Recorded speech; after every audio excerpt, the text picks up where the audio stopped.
Yo, Bracy Skills Clinics back with another video. Make sure you guys like, comment, subscribe. This is now episode 3.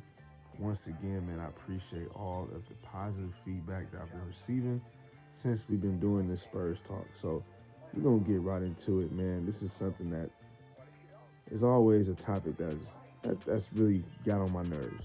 To be honest with you, it gets on my nerves a lot, and it's the debates about Tim Duncan, our GOAT, our Spurs GOAT. Some may even have him as their personal GOAT, like myself. But why does Tim Duncan keep getting left off people's top 5 all time?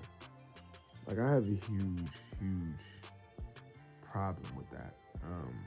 Tim, one thing that people don't talk about is how he's been able to win 3 championships in 3 different decades.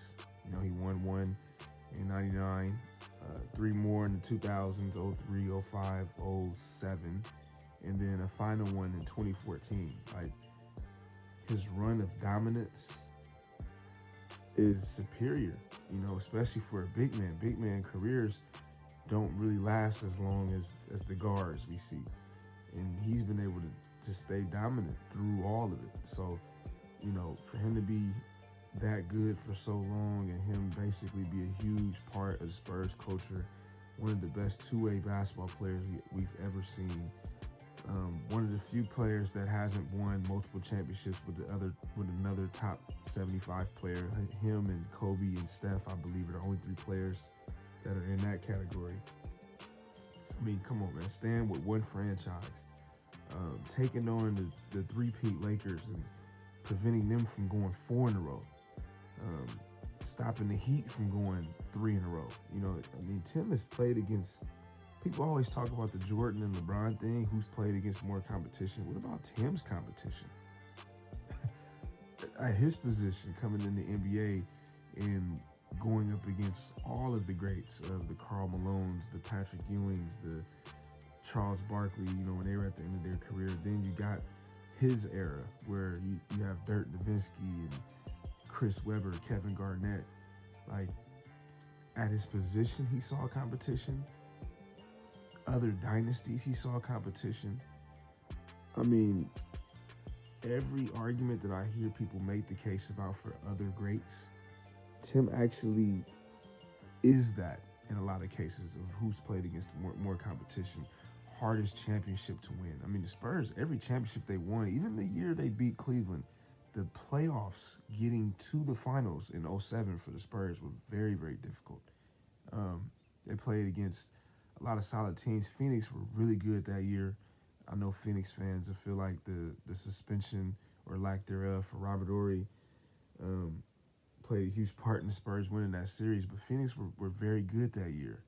And the teams Tim has had to knock off to get to his 5 rings, man, I don't know if a lot of players would have got through that. They didn't get through it. I mean, outside of Kobe in his years with Shaquille O'Neal, I mean, nobody else was really dominating rings in Tim's era outside of Kobe and Shaq, who were on the same team. Like, Tim dominated his era.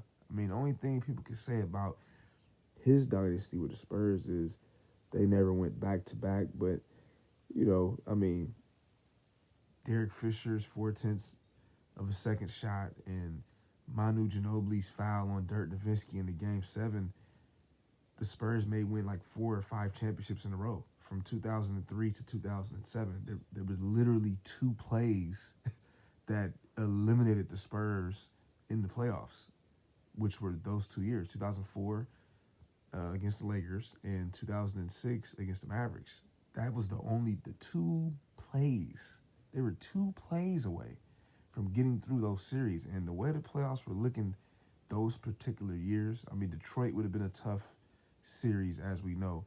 But head-to-head, as far as matchups, I like the Spurs against anybody in that playoffs and those finals in 2004 and 2006. Yes, even against Dwayne Wade's Miami Heat. I like the Spurs head-to-head against those. I'm not trying to be biased, but, 2 plays away. So if we want to say Tim Duncan's not,